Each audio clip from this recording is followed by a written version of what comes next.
अपनी केवड़िया खोली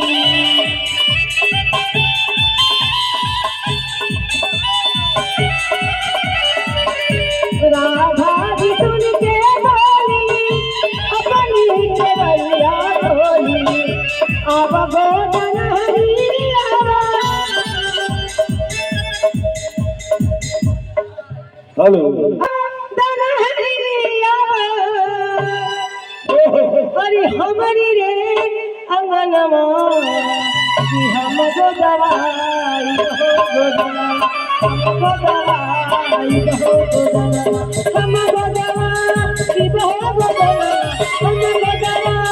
कि बहे गोदवा हम गोदवाई हो गोदवा हम गोदवाई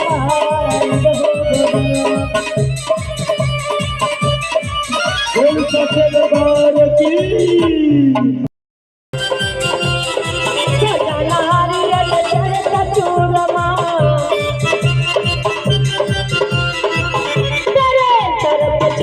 हजार बारी गाँव